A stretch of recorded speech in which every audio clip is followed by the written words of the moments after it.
Bom, pessoal, vamos lá então.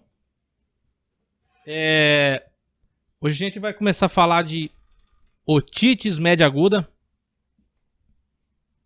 Vimos já aí algumas enfermidades aí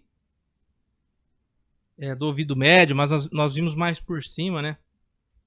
Citamos a otite, mas algo mais superficial. E agora a gente vai dar uma aprofundada aqui no negócio, tá? Bom, vamos lá. A otite média, para recordar, então, ela é uma inflamação da mucosa, né? De todas as cavidades do ouvido médio. Beleza? Então, se cobrado, definição de otite média é a inflamação aguda da mucosa de todas as cavidades do ouvido médio, né? Então, é uma inflamação total do ouvido médio. Tranquilo? Falando da classificação, frente ao tempo de evolução, nós temos ela aguda, subaguda e crônica, né? A aguda é aquele quadro que vem instaurado forte ali, em torno ali de 21 dias, de 20 dias, geralmente é nas 3 primeiras semanas, né? Já a fase subaguda é quando a gente tem esse intervalo de 3 semanas a 3 meses, né? Então você já está caminhando ali para uma otite crônica, um quadro de infecção, de inflamação da mucosa do ouvido médio ali, das camadas do ouvido médio por mais de 3 semanas, né? E o limite é 3 meses. Acima de 3 meses de duração, a gente já cataloga essa otite como otite crônica, tá? Para eu ter esse episódio de otite, eu tenho que citar alguns fatores que são fatores predisponentes. Qual que é o paciente mais suscetível a ter otite? Otite média, especificamente falando. Primeiro fator predisponente é aquele paciente que teve uma lactância materna, que amamentou por menos de 3 meses, tá? Então, assim, temos esse fator, beleza? Um fator que pode ser despercebido, mas muito importante para a gente fechar o nosso diagnóstico, beleza? Vamos lá. Aquele paciente também, no caso do paciente, citando aqui o paciente pediátrico,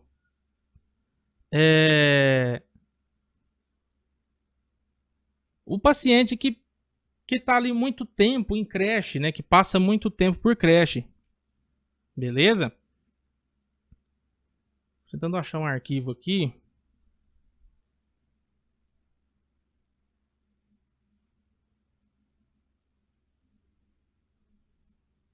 Então nós temos então esses primeiros 2 fatores. O primeiro fator, que é a lactância materna por menos de 4 meses, tá? O paciente que está exposto à creche, né, ou em contato com muitas crianças ali. Paciente que tem ali alergia do trato respiratório, né, geralmente essas alergias recorrentes,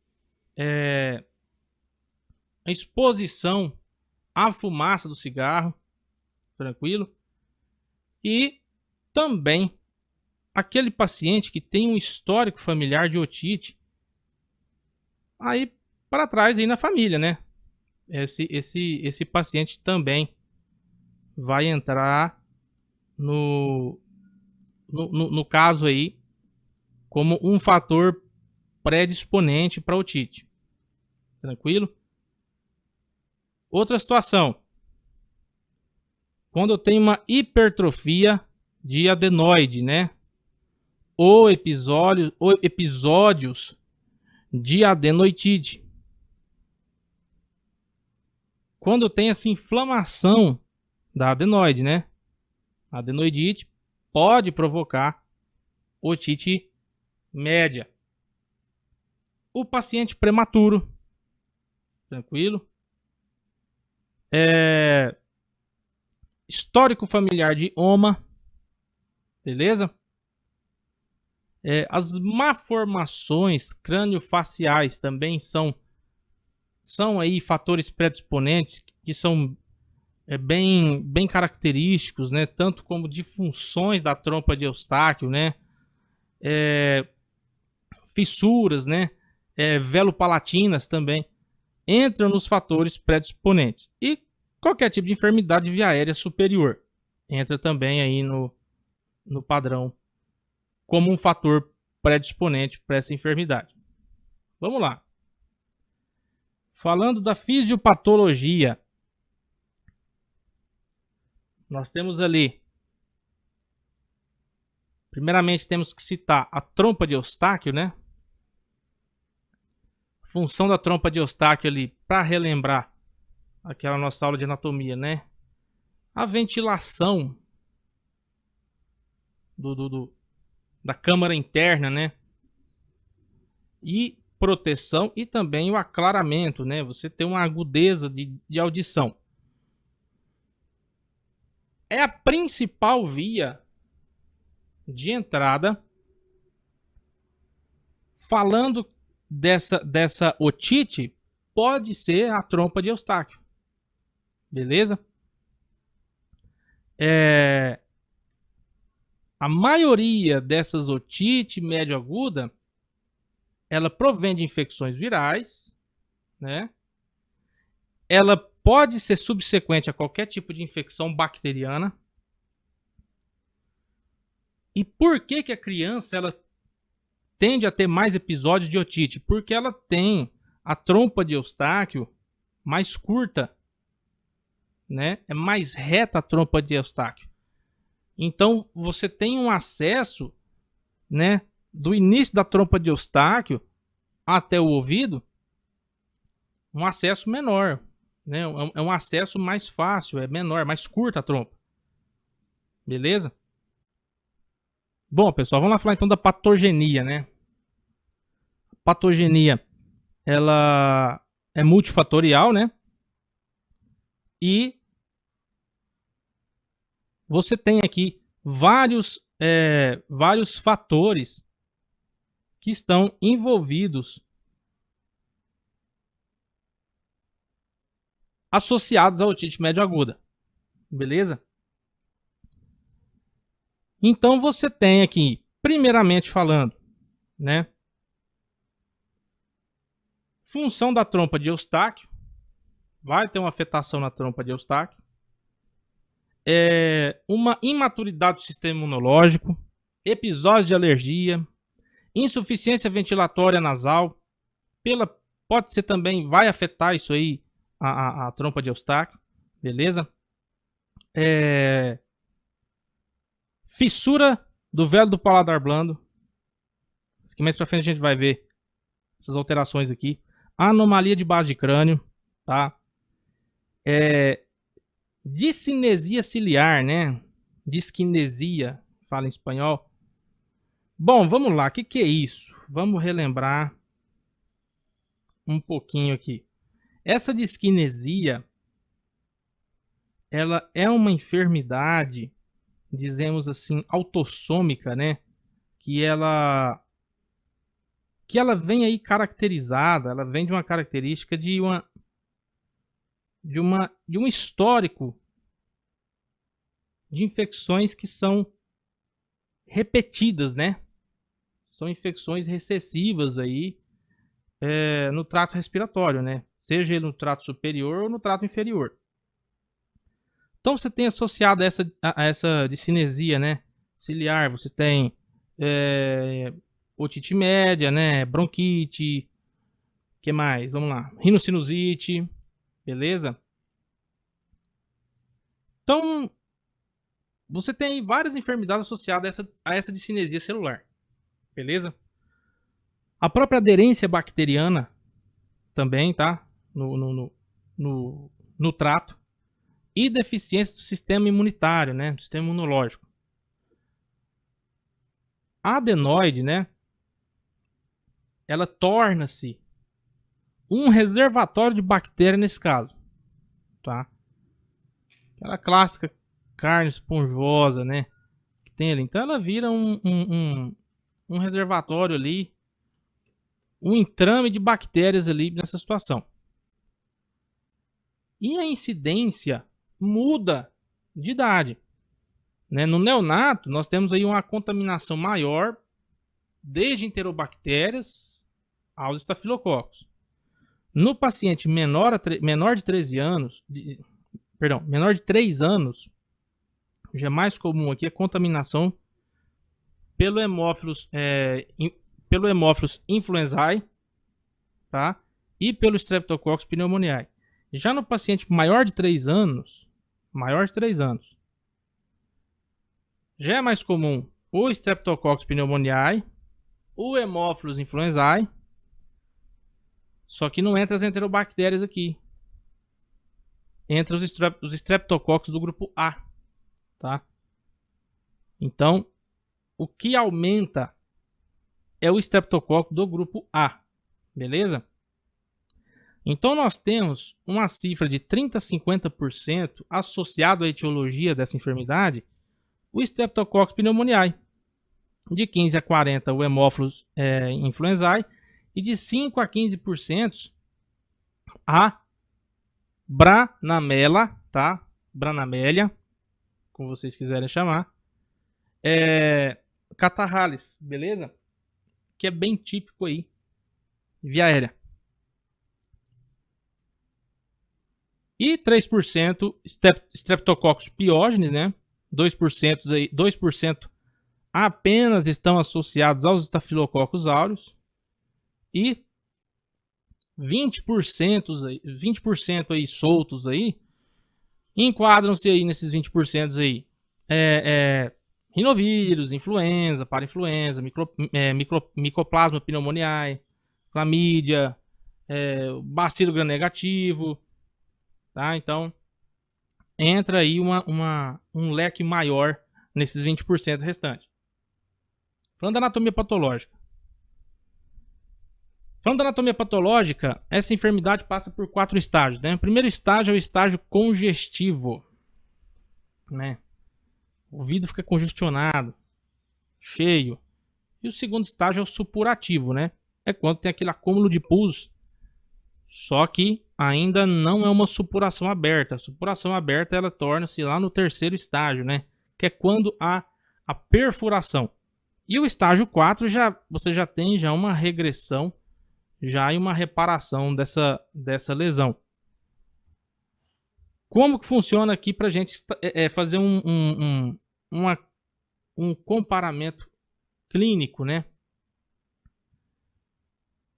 Fazendo aqui os estados, né? Os estágios clínico-patológicos. Nós temos o estado de hiperemia. Quando tem esse estágio de hiperemia, você tem ali uma troca ali na pressão do ouvido médio, né? Há um câmbio de pressão do ouvido médio. Tende a durar ali até 2 dias, né? E o paciente apresenta aquela sensação de uma ligeira hipoacúsia, né? O paciente fala assim, parece que tá meio abafado. Ele não vai chegar para você ainda e falar, tá tampado no meu ouvido, não tô ouvindo nada. Tá levemente abafado, né? Mas não incomoda ainda. Depois você tem o estágio de exsudação, também chamado de supuração, beleza? Aqui eu já tenho aquela produção de todo aquele conteúdo inflamatório, né? A produção ali de soro, fibrina, eritrócito, leucócito, né? Que vaza da rede capilar ali para criar o processo inflamatório. Beleza? Geralmente aqui tem uma metaplasia de células epiteliais cuboides, né? Em células caliciformes, tá? Isso é bem característico do ouvido. Já o estado de exsudação aqui, falando dele, o que eu consigo observar aqui? A membrana está engrossada, está bem edemaciado já. Já está uma membrana mais grossa, né? Bem eritemada, está bem vermelha. O paciente já tem dor intensa. O paciente já tem uma otalgia que ele descreve para você. Terrível mesmo, né? Já tem dor, já tem febre. Aqui você já tem que fazer um controle de febre no teu paciente, tá? Nas crianças e nos lactentes, você já tem essa sensibilidade da região mastoide, tá? A criança não aguenta que você encosta por fora do ouvido, beleza? Esse já é o estágio de exsudação, tranquilo? O estágio de supuração, onde está mais formada já aquela bolha de pus ali de conteúdo inflamatório, que o paciente já tem uma hipoacúsia severa, já fala para você, tá tudo tampado já. E por último, a perfuração, estágio de perfuração. Perfura e extravasa esse líquido purulento aí, né? Quando no consultório você faz a aspiração desse líquido, tá tudo certo. E o estágio de resolução, né? Que já é quando tem já o fim da infecção e da otorreia, né? Otorreia é aquele líquido, né? Que sai do conduto auditivo ali. Você já tem uma diminuição severa, já bem considerável do edema, né? Já começa a fechar aquela perfuração e o paciente já começa a referir para você que melhorou a audição. O paciente fala assim, já estou ouvindo bem, já está melhor. Tá? Então esse você já sabe que é o episódio de resolução da enfermidade. Beleza? Como que eu fecho esse diagnóstico? Esse diagnóstico ele é clínico. Tá? O paciente às vezes chega para você e fala assim, doutor, meu ouvido tá doendo e tá latejando. Ele refere uma dor que lateja, né? Aquela dor que pulsa. Otalgia pulsátil, tá? Geralmente essa otalgia pulsátil, ela tende a ser à noite. Quando o paciente deita. E ela é brusca, ela vem de uma vez, tá bom? E ele fala para você assim, alivia quando escorre uma aguinha do ouvido. Tranquilo? Vamos lá. Esse paciente apresenta uma hipoacúsia, né, progressiva, que ele tem ali uma oscilação, falando de fração de decibéis de audição de 5 a 45 decibéis. Tranquilo? Esse aqui você faz o teste de audiometria no teu paciente e diagnostica isso daqui. Beleza? Sintomas gerais, você vai ter em consideração, esse paciente é um paciente que pode te apresentar vertigem, tontura, episódios de tontura. Beleza? O paciente com otite médio aguda. Hipertermia, pode apresentar febre em mais de 50% dos casos. Hiporexia, hiporexia, né? O paciente não come. Taquicardia pode estar associada a esse paciente também pelo episódio de febre, tá? E já nos pacientinhos aí menores a 1 ano, né? O lactente, vai ter aquela criança irritada, né? Aquela criança que te apresenta ali um quadro de irritabilidade. Pode ter diarreia associada, pode ter vômito, tá? Pode ter astenia, o paciente tá meio molinho ali, bem fraquinho, tá? Então, é uma enfermidade ali que apresenta essa clínica clássica para você. Na otoscopia, né, ou na otoneumoscopia, você observa uma membrana que está bem opaca, né? Ela não está assim aquela membrana brilhante, igual no tímpano normal, tá? Tá bem opaca, bem ofuscada, e ela tende a estar vermelha, bem avermelhada, bem eritemada ali, amarela ou esbranquiçada. Tá? A gente observa aqui uma membrana bem avermelhadinha, uma membrana bem esbranquiçenta. Ela pode estar bombada. Como assim é bombada? Ela vai estar cheia para fora, parece que ela está cheia. Né? Chega a fazer até aquele calombo na membrana mesmo. A mobilidade dessa membrana está reduzida. Você observa que ela está tensionada, né? E às vezes você pode observar uma efusão presente, tá? Saindo um líquido dali. Beleza? É aquela otorreia que a gente falou ali atrás. A audiometria, a gente citou ali atrás, né?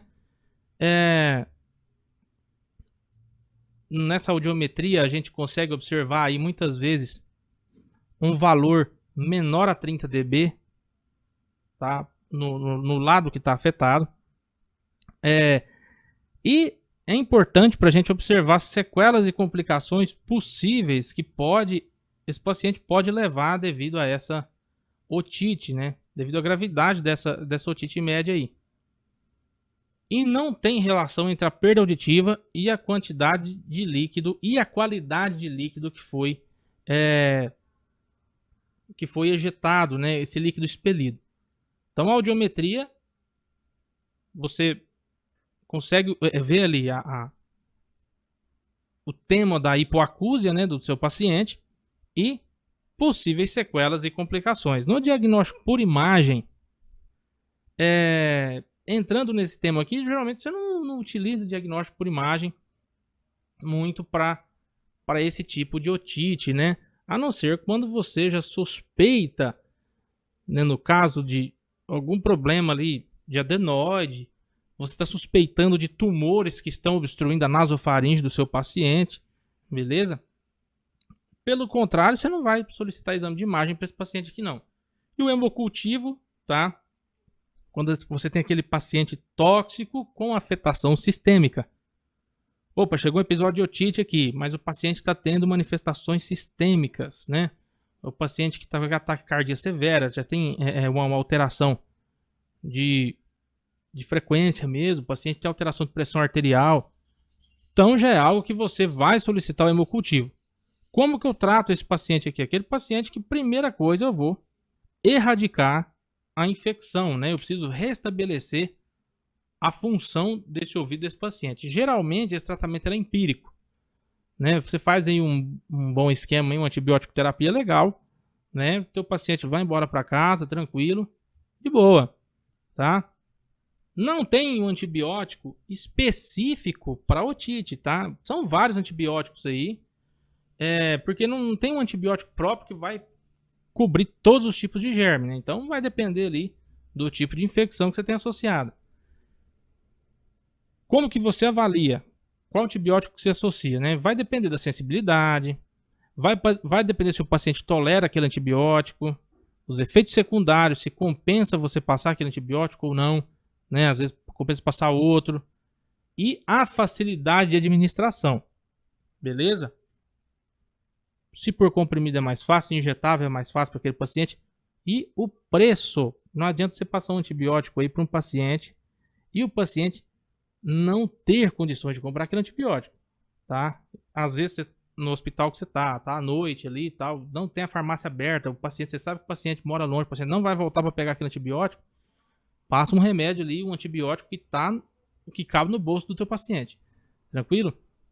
Primeira coisa, aliviar a sintomatologia do meu paciente aí. Vou hidratar esse paciente, vou passar um bom analgésico, um bom antipirético. Se esse paciente ele me apresenta esses episódios aí de febre, tá? Antibiótico terapia. Vamos lá falar da antibiótico terapia. O que acontece aqui? Eu tenho desde a amoxicilina até a claritromicina, tá? Geralmente, o que eu faço? Como que é o esquema que a gente pode tratar esse paciente no ambulatório? Vamos lá.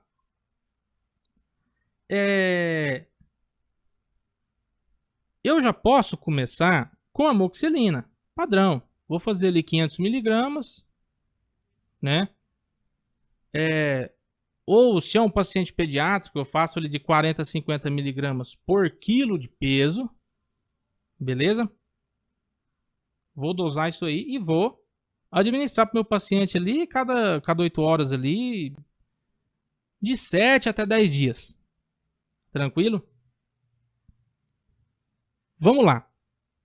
Posso utilizar essa amoxicilina associada com o clavulanato, né, que é o clavulanato, amoxiclavulânico. Você vai usar, você vai ver dessas duas formas. Como que eu posso usar? Esse amoxiclavulanato, eu vou começar com ele, né, com aquela dose de 875 mais 125, beleza? Via oral, de 12 em 12 horas, de 7 a 10 dias também para o meu paciente. Vamos lá. Se o meu paciente apresenta uma alergia, no caso da penicilina, né, um derivado de penicilina aí, falando aí dessa amoxiclavulanato, dessa amoxicilina pura, eu posso usar a cefuroxima.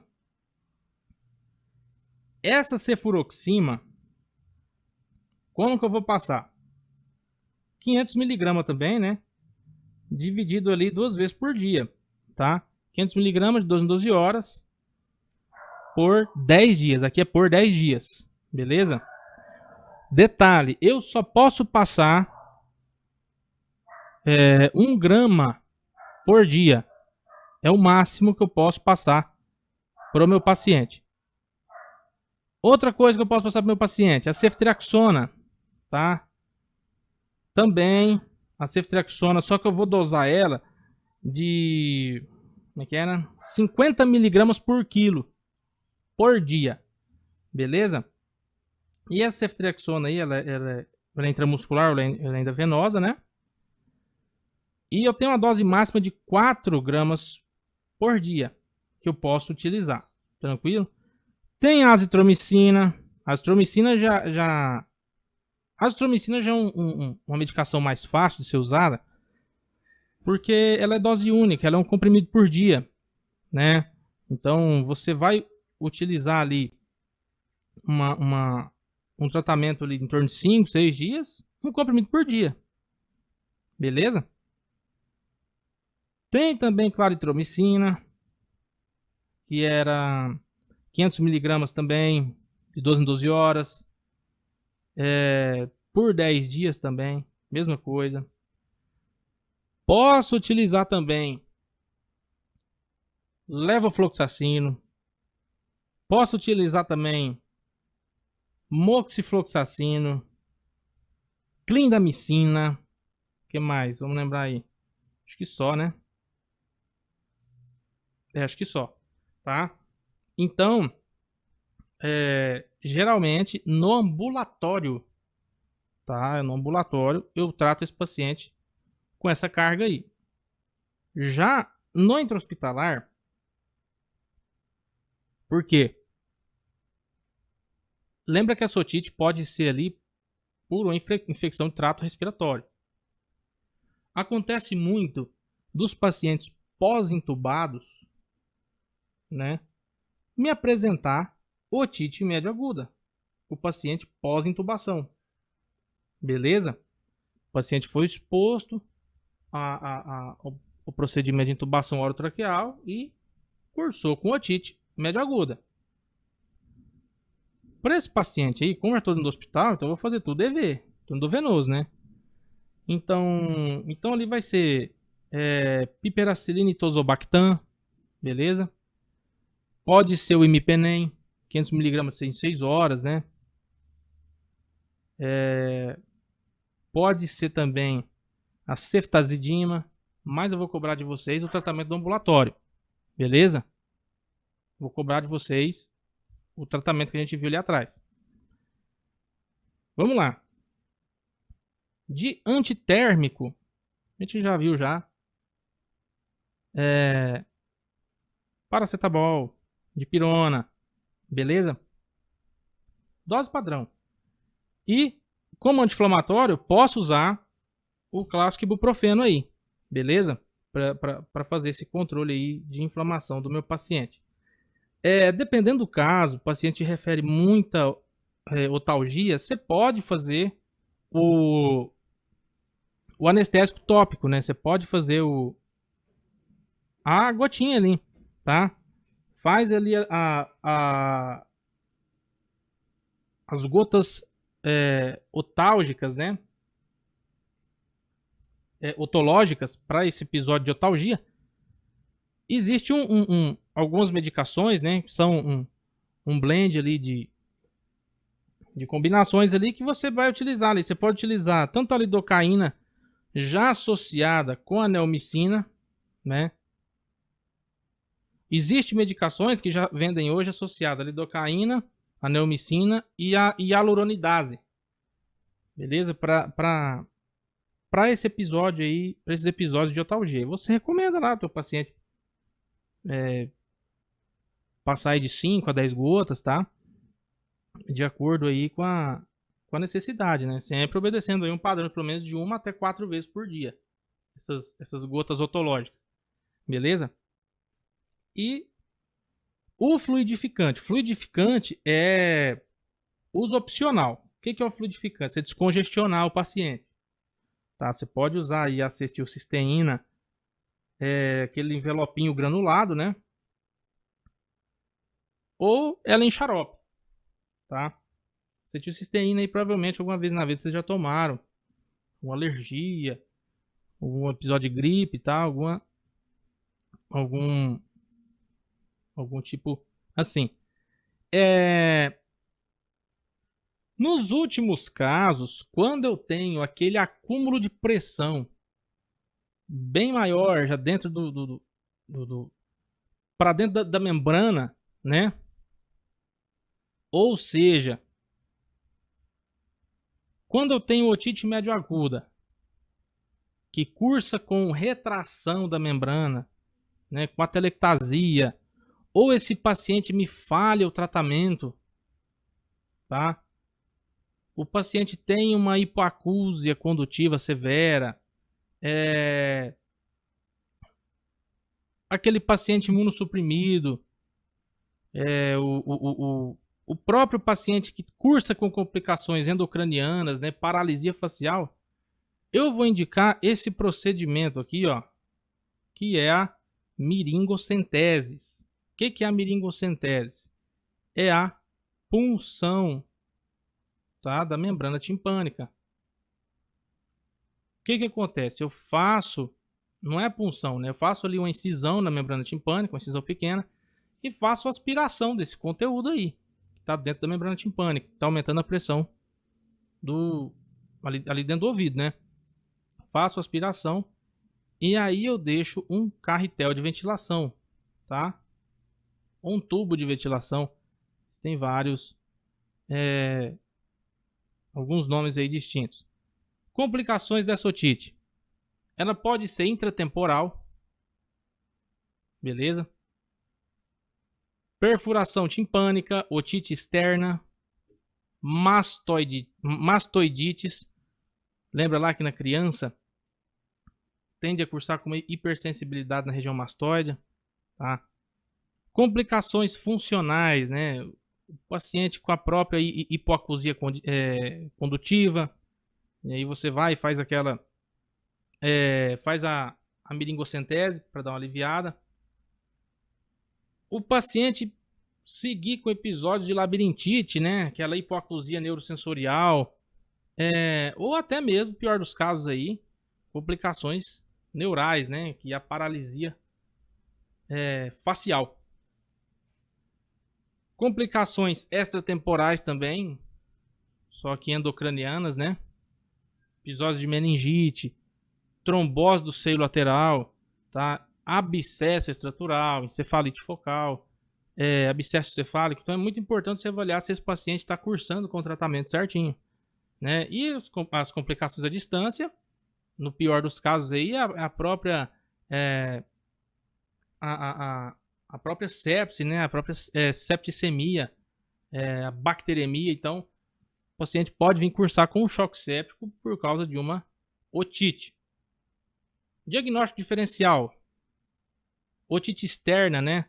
Com meningite, otopatias serosas, beleza? As otopatias serosas também podem cursar com aquele acúmulo de líquido também ali. Uma própria otalgia também, tá?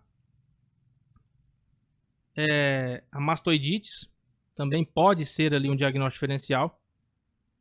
Você tem uma inflamação ali, uma afetação em toda aquela região mastóide, tá? O paciente cursa ali com uma afetação ali uma afetação de face também, beleza? E você observa bem demasiado aqui no exame tomográfico, bem característica essa edemaciação, tá? E possivelmente foco inflamatório. Em alguma das situações, essa mastoidite também tende a ser episódio, dependendo da situação, episódio que tem que ser drenado, tá? Vai depender do teu paciente. E também outra situação que pode acontecer nesse caso alguns tipos de lesão na região mastoide que pode afetar essa parte auditiva. Não é frequente, tá? É mais frequente a própria mastoidite. Beleza, pessoal?